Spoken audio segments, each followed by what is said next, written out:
Welcome to Qdabra's weekly webinar. This is Patrick Halstead. I'm an InfoPath MVP, and today I would like to talk with you about InfoPath change tracking. These webinars we do every week. They're simple, concise, to the point, and hopefully don't use up a lot of your time, but give you a valuable technique that will help make your job easier. So why are we interested in change tracking? When we talk about change tracking, we often compare it to Word. Here I have a Word document, and the Word document has what we call revision tracking in it.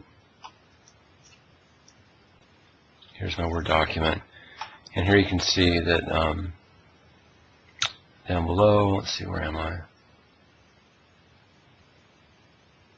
I've added a revision here to my Word document, and you can see how it highlights it in red. When you get a lot of revisions, they will be highlighted, and you will have initials appear in the margin here on the right. So a lot of times we talk about revision tracking in Word. That's different than change tracking in InfoPath. Change tracking in InfoPath is related. You're keeping track of what changed. You want to provide the user with some context so that they can process the form and fill it out correctly. So, for example, comments. Comments are a great example of sharing information between multiple users who are filling out the same form. And in addition, you want to go back after the fact and understand why a form change was made. So that's another good reason to track those changes. Finally, by tracking the changes, you can measure the time between different assignments if you're using a workflow. How long did it take between, how many support tickets do we have that are older than a week old? How many customer leads do we have that have not been touched in the hot leads that have not been touched in the last 2 weeks? That kind of thing. And because you're storing that change information in the form, you can report on that data. You can also map it to a SharePoint list to do more advanced reporting. And you can generate statistics on the back and forth. For example, did John Doe, does he have a lot of trouble approving a document? You might have one person in your organization or a set of people who are very slow at actually approving things, and you might want to know that, and change tracking will allow you to pry into that and understand that process. So there are different types of change tracking for InfoPath. You can do, and here what we're talking about is really when the change happens. So we want to track changes when there's a status change for the workflow. We want to track changes when there's a save or a submit of the document. In addition, for even greater granularity, you might want to track changes on a section, and we'll show an example of that today. You'll also sometimes, in rare cases, want to track every single change that happens. This is the so-called flight recorder scenario, and it's useful for some medical applications where you need to have a certain compliance with regulations and track every change the doctor made to the form.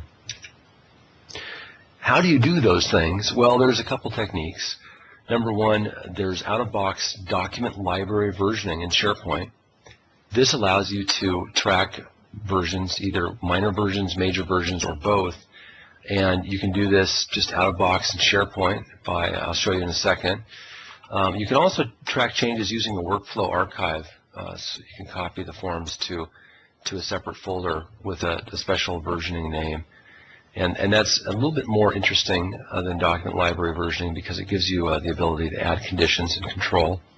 And finally, and I want to focus on these scenarios today, the in-form tracking, you can actually change your form to track the changes so that you can capture that data and then map it to a list, or just keep it in your form for reporting purposes. Okay, so here's form versioning. Let's just switch to our SharePoint 2010 site. Here's a stock InfoPath form library. If I click on library settings, you'll see that one of the options there is versioning. And this is where you enable it. And here I've enabled create major and minor draft versions. And that gives you the ability to, every time the form is saved, it will tack on a minor version. To make it major, in other words, to increment from 1.2 or 1.3 to 2.0, you have to publish the document. And the way you do that is you right-click on the document in the list, and there's a publish option. You can learn more about versioning by clicking on these links. And Microsoft has some very handy help material here that you can read up on to understand why to enable versioning. So this is Microsoft's stock default document versioning for all documents, not just InfoPath. Now you can also do expirations, and you can tie it to checkout so that only are allowed to create a version if the form is checked out. So there's some nice options there. And this is exactly the same between 2010 and 2013. It hasn't changed at all. So what are the benefits of this approach? Well, it's out of box, doesn't require anything. No purchases of third-party software. You don't have to worry about the installation of anything or writing code. You can quickly view the history of a document, and you can recover old versions. The downside, or the cons, are that it's per save only. You have to do a little bit extra work when you want to publish a major version if you're set up to do minor and major. You have to switch to the library and do it. You don't have any reporting, and aside from seeing the versions, you can't actually view the changes. So it's a very coarse method for tracking changes. With workflow, you can make it slightly more interesting by conditionally creating a version based on a workflow condition. You create a reusable workflow, and this is just from the same SharePoint form library. Go back to our library settings here, and on the ribbon you can just choose to create a workflow here on the right. And this will allow you to conditionally create a copy of the form or a version in a separate location. And that's interesting because sometimes you don't want to necessarily create a version every time they save it. Like perhaps you have a form that has a long gestation period. In other words, somebody's working on it, and maybe it takes them several weeks, and you don't really want to create versioning for all of that pending edits, right? So you just let it go. You don't do any versioning until they hit submit, and then you create a version for that. And then maybe the reviewer comes in and they edit, but you don't want to actually track it until they click approve or reject. And by just doing those two versions, then you can very easily see the difference in time between the submit and the approval or reject time. So that's useful where document versioning by itself is not. Document versioning by itself doesn't give you the ability to set up version points so you can measure between one version and another, which is useful if you're doing like tracking of a process, right? You want to know how long did it take between submit and approval. Well, document versioning can't do it. But with workflow versioning, you could. You'd have to have some calculations on that archive library that you're using, maybe a view to show the different things, and then you'd have to have a calculation that pulled both items into a dashboard, for example, a form, and did the calculation on the difference between them. But it's definitely possible with workflow because of that conditioning. The downside on workflow archiving is you've got to create this workflow, but it's not that bad. It's just, your SharePoint Designer will pop up, and you'll create a workflow, reusable workflow. You've got a nice editor there, and it's actually even nicer in 2013. They've done a lot of work with workflows in 2013, so that's a really happy story. But you don't have the easy reporting options. Like I was just alluding to, you can do reporting, but you'll have to go in and do it yourself. You'll have to create a simple InfoPath dashboard form, that just pulls the data from that archive list and does some calculations on it and shows you the difference between them, the date difference, for example. And once again, you can't view the changes. The forms are the forms. You can see the versioning, but you can't see the actual innards or the inner detail of the change.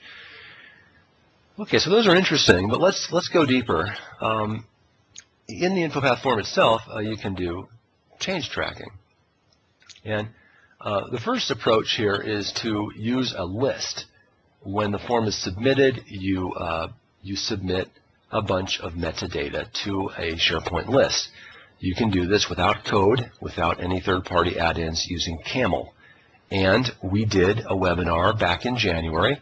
We talked about how to map an InfoPath form to a task list. Well, in your case, you're going to create a separate list for your history, and you will map your form in the same way using a Camel, which is a collaborative application markup language. It's just a format for mapping data to a SharePoint list. And this is tricky to set up. That's the downside here. But it does allow you to do reporting and use conditioning because it's in InfoPath. You can create conditions on your submit rule. So your submit rule will have some actions. The actions will be to call a web service to submit this data to your list. And we covered that in a previous webinar, so I'm not going to go into a lot of detail, but definitely take a look at a January webinar by Joanne. These are all on YouTube, just like this one. Just go up there and type in January 2013. Tasks, and you'll probably find it. There's also a webinar in February that we did on dashboards that shows the same technique but using expense reports. And I think that was either the last week in February or the first week in March, or I think both of them cover it to some degree. So you might want to look at those as well. That'll show you how to do it. And the benefits are good here. You got some reporting because you have it on a list. You can export that to Excel. You can use Performance Point on it, whatever. The Performance Point is in your Business Intelligence Center. If you install that, it's part of Office 365. It's part of SharePoint. You just go to Sites and you install BI Center, and you'll have Performance Point. And you can use Performance Point to create simple dashboards on top of your lists, which would be useful in this case. Now, how would you condition it? Well, the same way you condition the workflow thing. You don't necessarily want to keep track of versioning every single time they save. You can control exactly when you take a snapshot or when you write your values to this separate list, and then you can use your comparisons, your back and forth to see. You use your report to calculate the difference between certain versions to give you a report on your business process. Or maybe you just want to see every single time it's edited. So in that case, you wouldn't have a condition. You would just save it every single time they submit it. You'd save that extra data to that list. Okay, and once again, lists can grow large if you're doing it every single time, so keep that in mind. You can write a simple workflow to archive the data, and that's useful as well. I'm going to show a quick sample here in a minute, a demo, but another technique is to use a button. Submit can be on a button as well, but you can also have a button in the form that just sets some values. So let me show you that example here in a second. In fact, I'm going to just show you the demo right now. So I have a default form here, sample change tracking. And we've created an XML template part, which is a control. It's a composite control. It's one of these custom controls here. We've created this template part that actually adds history to a form. And this history, you see I've added this. As soon as I clicked on that, it inserted this entire section and data source into my form. So it's definitely a huge accelerator. These custom controls, which we call XML template parts, can be used to quickly create forms. So you'd want to use them for common sections like headers, footers, help sections. And change tracking history is a great example of another common section. So we've also included some red text here, which is just telling us to fix up this value, this condition, because when we copied in the path, when we added the XTP, the XML template part, it actually did not copy the condition correctly. So once we've done that, we can delete it and go into preview mode here, and we can take a look at this guy. So this is just a really simple control, and what it's doing is it's actually setting the values in a table when we click on that button.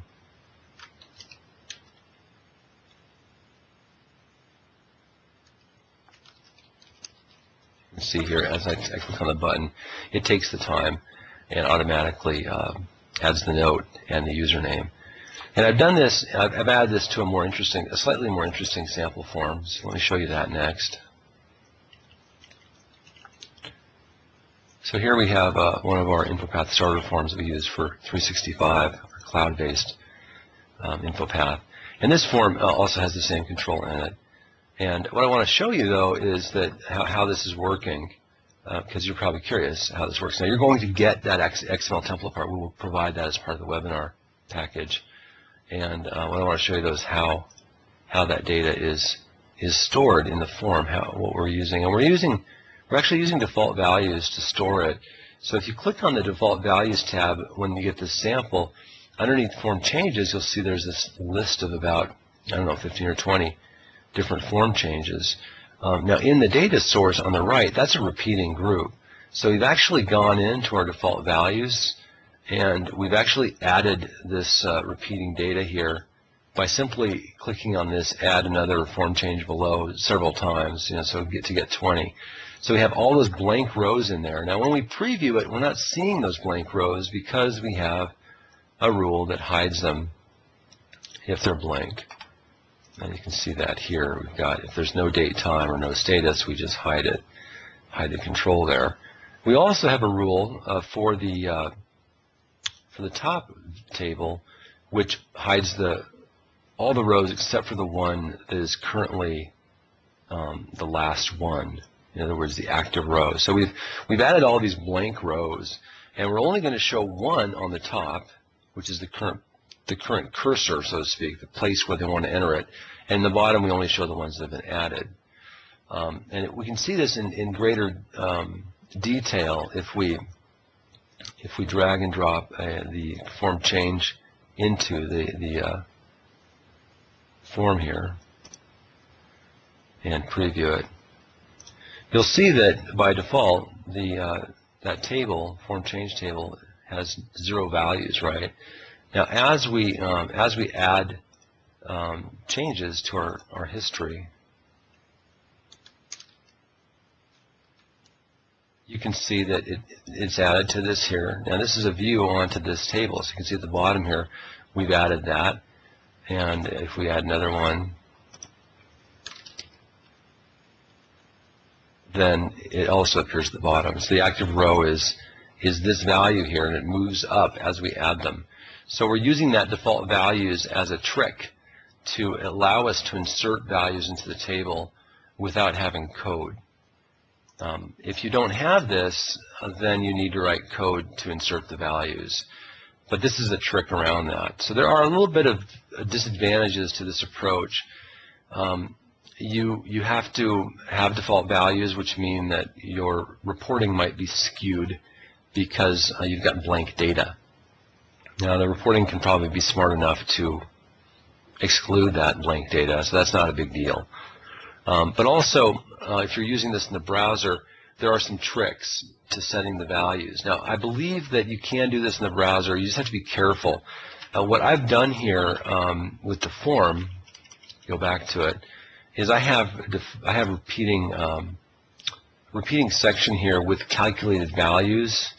If you right-click on that, you'll see it's a calculated value for the history. And when you actually publish this to a browser forms, there's an issue with calculated values in repeating structures for the browser forms, both in 2010 and 2013. So you'll want to convert these into just text fields that are read-only. And that's easy enough to do. You just do this, and you just make it read-only. And then it'll work in the browser. So there's a few gotchas there with the browser support, but not too bad. And once again, you've got more granularity. So now you've got granularity. You can add multiple comments per submit. Let's take a look at one more example, and this is even more granular, more detailed. And that is, you have a form, and I want you to imagine for a moment that you have an HR group, human resources department at your company, and they are in charge of reviewing employee performance every year. Once a year, you have a performance review, and you're filling out a performance review form. And this form is broken out into corporate competencies. You've got like 5 corporate competencies, customer satisfaction, efficiency, whatever. So let's say that you've got those two competencies. You're going to have some questions that your manager answers based on those competencies. So customer satisfaction might be, was the employee courteous with the customer? Was the employee, did you engage the customer? Did you always present one of your company's positive things when you talk to the customer? You've got some questions there, and you're rating the employee on those questions. So let's picture you've got 8 sections, 8 competencies in your company, and each competency section has a comment section. And so we created this form. Now this form is a sample form, so it doesn't have actually any of the questions in it. I just threw it together real quick because I wanted to show you this technique. But we could extend it. And here you don't see the questions, you don't see the section, you don't see the competencies. All you see is the comment sections. So we have a form with 8 sections, and we have a comment section. So you can imagine, just imagine for a second that section 1 is customer satisfaction, and underneath this you've got some questions, and you've got a comment block. So the manager's going to say, Joe did a great job on customer satisfaction, whatever. And then section 2, let's say, was efficiency, so worker effectiveness. Joe needs to work on his reducing the time he takes coffee. Break time. That takes so much time. Whatever, right? So we're going to, as managers, we add these comments and we submit the form. Now we're not going to close the form. We're just going to add these comments. So the manager has added these comments, and then next you'd submit it to the manager's manager, or maybe back to the employee to review it, and then they might add their comments too. What? You've got to be kidding. And you can see here that as we can actually, I think Joe did a great job here. And here you can see that as we do this, we're adding, per button click, multiple changes. So the idea here is that a button click doesn't add just one comment, it adds 2 comments. As you can see how I did that. So this is a method for tracking multiple changes per submit. And let's see how we did this. This is a bit tricky. This works in the browser. I'll show you that actually in a second here. We can just go to our browser view and quickly show you that, yes, indeed, this works just fine in the browser. Same form and all. And there's some tricks, and I'll talk about those in a second. But this is, we've gone from on submit to on button click. Now we've done multiple history tracking on button click. And the final one we're going to talk about in a second is going to be field change tracking. So every single field. This is the first time I'm rendering this form today from this site. It's just a little bit slow, but there you see it. Please improve. And we're adding those, those comments to those sections, and it takes a post back to do that. So we have to post back to the server, and the server gives us a little pop-up, and then you can see those comments were added. And it knows how to add it to the right one. Okay, so this works in the browser. How did we do this? Well, the form has a trick in it. And the submit button is actually setting a value, and this value is the submit flag value, and it's setting it equal to this formula here. This formula is not submit flag equals true. What this does is it just toggles the value of the submit flag from true to false to true to false. Why are we doing that? Well, it's because the only way we can have a rule fire in InfoPath is if the value changes. So the submit flag has to change. When it changes, we are checking to see if a comment exists for that section. So by setting the submit flag, it sets all of the submit flags for the entire form sections. If there's 8, it'll set it 8 times to true or 8 times to false, and that will fire a rule for each one of those 8 sections.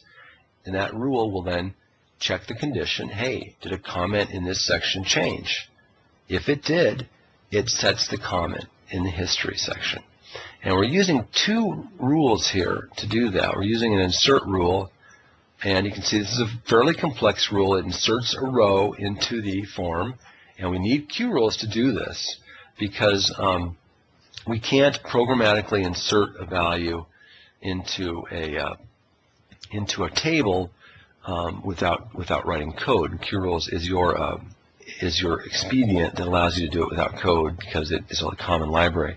Now you could say, well, we could do the same thing as we did before. We could do the default values, but in this case, we actually have another command here which is going to set the value, and this is going to set the filtered value, and we can't do that without writing code. So we've decided to use qRules for both of these commands, and this just makes it a little bit better. So the second action is setting the value for the user, and then the third one is doing it for the date time there.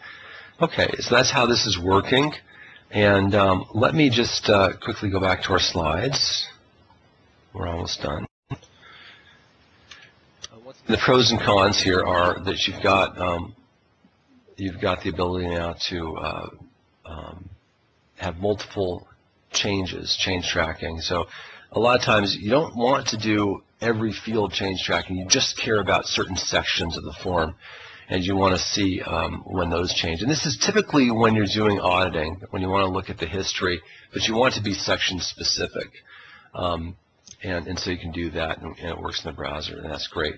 Lastly, let's just talk briefly about field change tracking, and this is when you have every single field change, and you want to track every change in the form.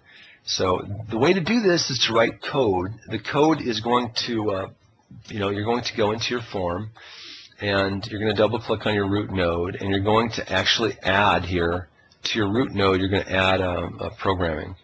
So you can see here you can add an on-after change event to your group, and it's going to actually launch Visual Studio, so you're going to have to write some code.